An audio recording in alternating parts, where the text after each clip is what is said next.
নমস্কার।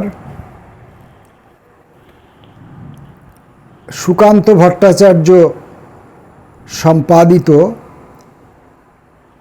আকাল নামের এই কবিতার বইটি, সংকলিত বইটি, সম্পাদিত বইটি থেকে আমরা আকাল বিষয়ক কবিতা পড়ছিলাম। তো আজকে আমরা বাকি কবিতাগুলোর কিছু আরও কয়েকটি পড়ার চেষ্টা করব।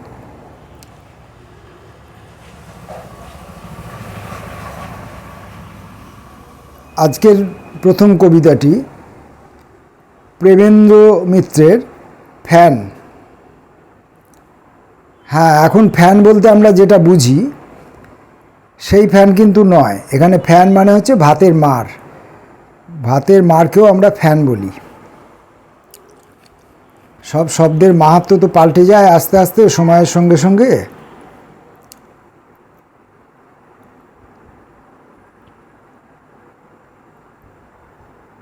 নগরের পথে পথে দেখেছ অদ্ভুত এক জীব, ঠিক মানুষের মতো কিংবা ঠিক নয়, যেন তার ব্যঙ্গচিত্র বিদ্রূপ বিকৃত। তবু তারা নড়ে চড়ে, কথা বলে আর জঞ্জালের মতো জমে রাস্তায় রাস্তায়। উচ্ছিষ্টে রাস্তা কুড়ে বসে বসে ধোঁকে আর ফ্যান চায়। ফ্যান চায়। রক্ত নয়, মাংস নয়, নয় কোনো পাথরের মতো ঠান্ডা সবুজ কলিজা। মানুষের সৎ ভাই চায় শুধু ফ্যান। তবু যেন সভ্যতার ভাঙে নাকো ধ্যান। একদিন এরা বুঝি চষেছিল মাটি, তারপর ভুলে গেছে পরিপাটি।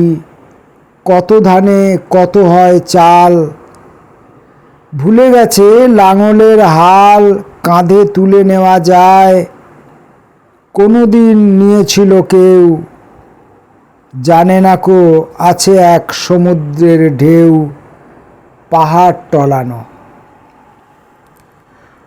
অন্ন ছেঁকে তুলে নিয়ে ক্ষুধা শীর্ণ মুখে যেই তুলে দিই ফ্যান, মনে হয় সাধি একই পৈশাচিক নিষ্ঠুর কল্যাণ। তার চেয়ে রাখি যদি ফেলে পচে পচে আপন বিকারে, এই অন্ন হবে নাকি মৃত্যু লোভাতুরা অগ্নি জ্বালাময় তীব্র সুরা। রাজপথে কচি কচি এই সব শিশুর কঙ্কাল, মাতৃস্তন্যহীন দধিচির হাড় ছিল এর চেয়ে আরও কি কঠিন। কবিতাটি শারদীয় যুগান্তর আশ্বিন 1350 প্রকাশিত হয়েছিল।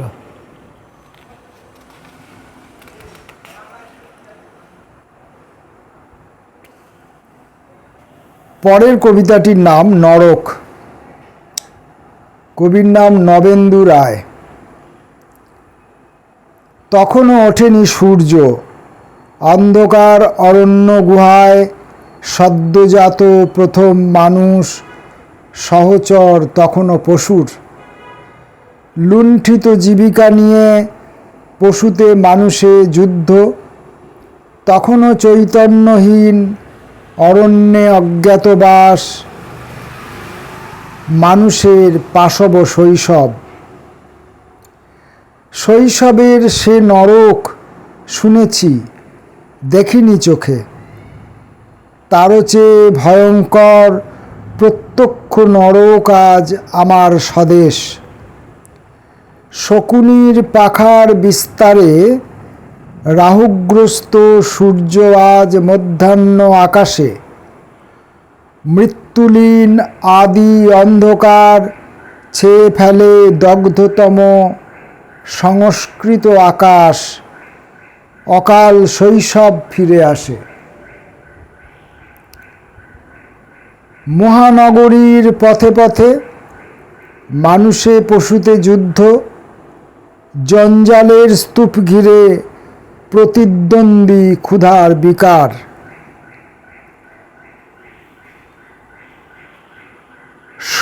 নয় প্রাগৈতিহাসিক নরকের বিভীষিকা। এখানে এই যে নয় প্রাগৈতিহাসিক, এখানে খানিকটা ছাপার অস্পষ্টতা আছে। আমার মনে হচ্ছে হয় স্বর্গ নয় হবে অথবা সব নয়। আমি এই লেখার কন্টেন্ট ধরেও ক্লিয়ার হতে পারছি না যে কি হতে পারে। স্বর্গ নয় প্রাগৈতিহাসিক নরকের বিভীষিকা, এটি হতে পারে।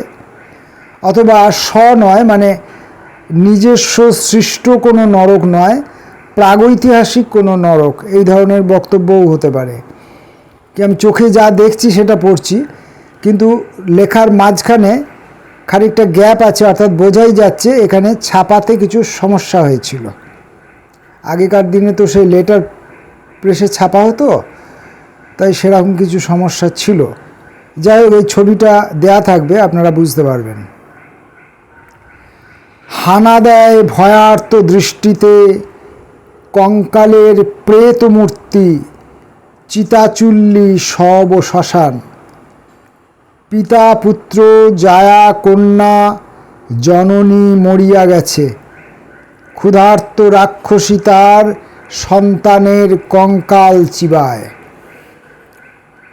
শৈশবের সে নরক তারও চেয়ে ভয়ঙ্কর, নিরন্ন আমার দেশ, এ দেশ আমার। অসহিষ্ণু ক্ষুব্ধ মনে বারবার প্রশ্ন জাগে, এ নরক আর কতদিন? দুর্ভিক্ষের তাড়নায় সংঘবদ্ধ কঙ্কালের বজ্রগর্ভ সংহতি কঠিন, কত দেরি আর কত দেরি। শারদীয় অরণিতে 1350-এ প্রকাশিত। তো এইসব কবিতাগুলি পড়লে বোঝা যায় যে আকালের স্বরূপ তখন কেমন আকার নিয়েছিল, কতটা মর্মান্তিক ছিল, মানুষ কতটা অসহায় ছিল, অন্যদিকে আবার কিছু মানুষ কতটা অমানুষ ছিল।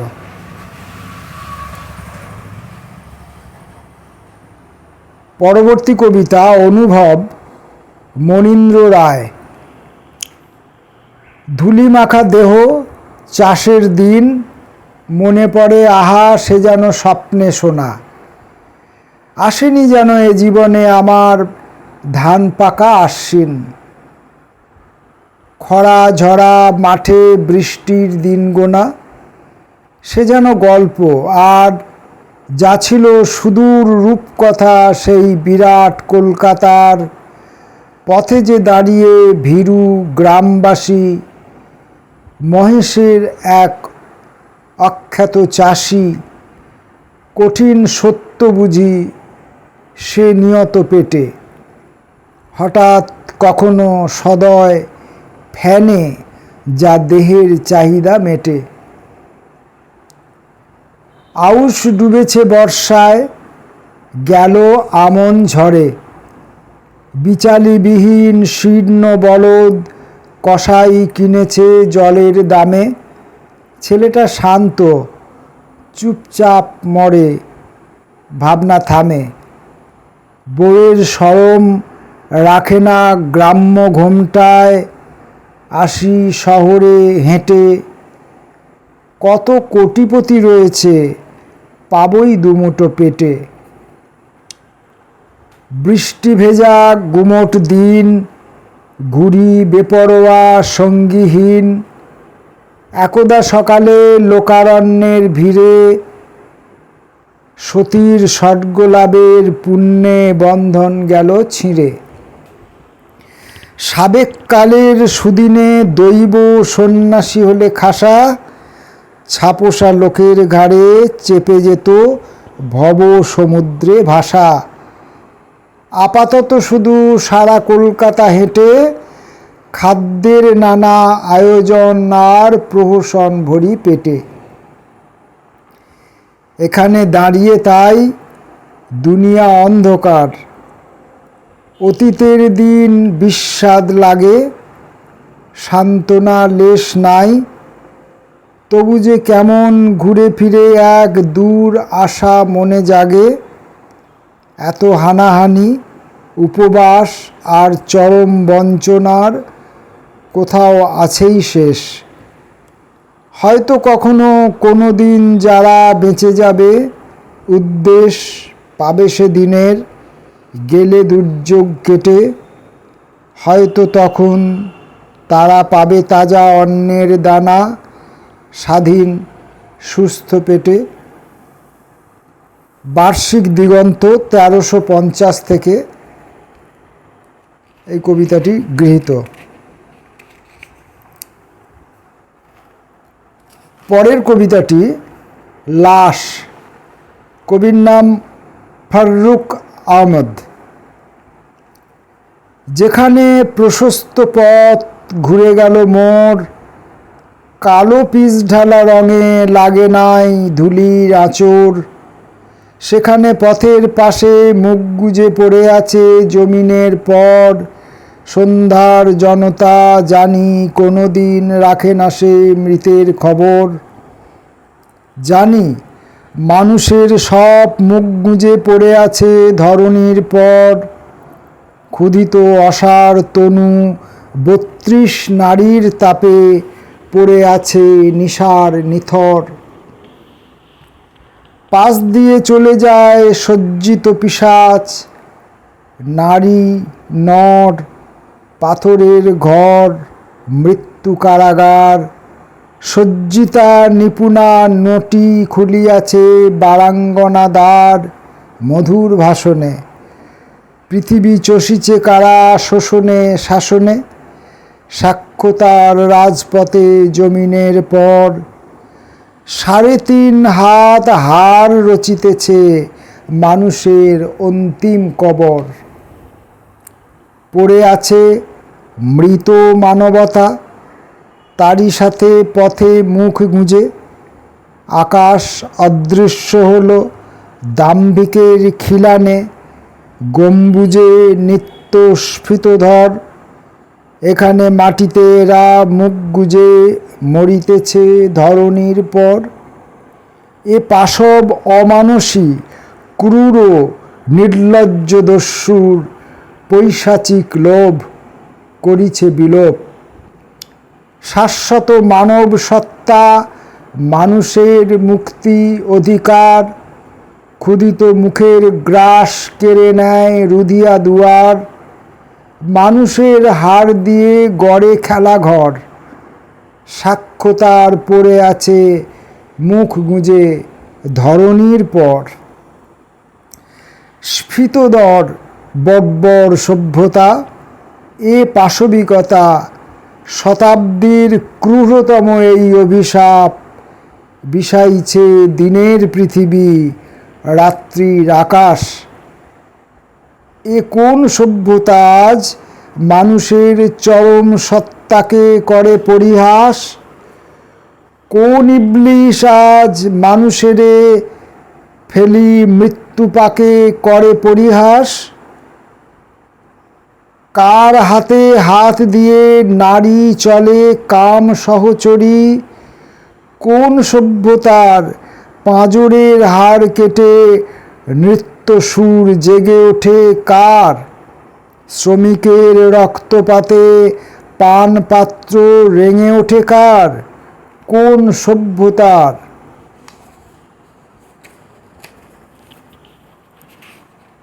মানুষ তোমার হাতে করিয়াছে কবে আত্মদান, তারই শোধ তুলে নাও হে ক্রূর সভ্যতা শয়তান। শিশুর শোণিত হেসে অনায়াসে করিতেছে পান, ধর্ষিতা নারীর দেহে অত্যাচার করিছ অম্লান।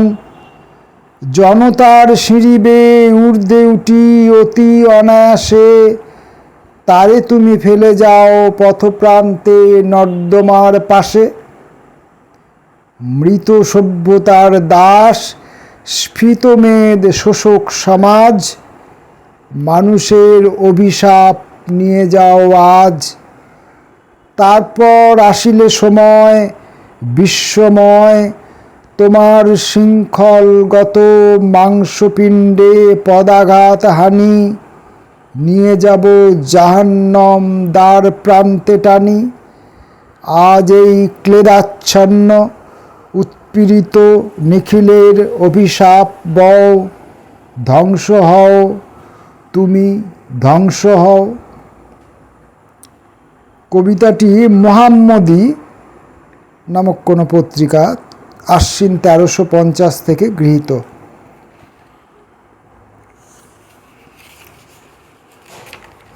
আমাকে যদি বাকি কবিতাগুলো আর একদিন আরেকটি পাঠে শেষ করতে হয়, তাহলে আমাকে আজকে আরও একটি দুটি কবিতা পড়তে হবে। পরের কবিতাটির নাম আমাদের গান, জ্যোতিরিন্দ্র মৈত্র।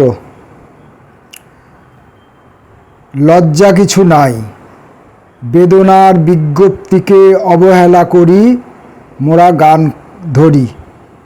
শঙ্কা তাই চূর্ণশির বিকৃত অসুর, লোল জিহ্বা রণক্ষেত্রে নিহত এ সুর নির্ভীক সৈন্যের। পায়ে পায়ে দলে যায় ধ্বংসের প্রান্তর যারা, অমাবস্যা ঝড়ে যারা নিত্য দিশাহারা। নিগ্রহ অনেক, বন্যা মহামারী আর বোমা বজ্রে দীর্ণ ভিন্ন জনতার মন শুধু দাঁড়ায় ক্ষণেক আমাদেরই গানের আড়ালে। প্রাণীতে শ্রেণীতে দেশে প্রবল ঘর্ষণে বহ্নি শিকা জালে। ইতিহাস নাড়ে বৃদ্ধ মাথা নির্বিকার, কেবলই ঘুরায় বিশ্বম্ভর যাতা। মৃত্যুর ফসলে ভরে কালের ভাণ্ডার, ছিন্ন শির পৃষ্ঠদেহ ধূলিসাৎ অট্টালিকা আর। মৃত মাতা শিশুদের ক্ষুদ্র শীর্ণ মুঠি, মৃতবৎসা মাতার ভ্রুকুটি। পরিত্যক্ত শূন্য নীর করে হাহাকার, নিরঙ্কুশ নীলেই আকাশ কাঁপায়। নিষ্পত্র কঙ্কাল সার গাছের শাখায়, তবু গান করি জনতার নিগৃহীত প্রাণের মেলায়। ডঙ্কা বাজে তালে তালে শঙ্কা চূর্ণ করি, তবু গান করি। শারদীয় যুগান্তর 1350।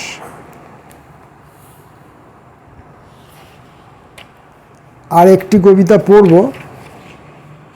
সাম্য সমতা বজায় রাখার জন্যে।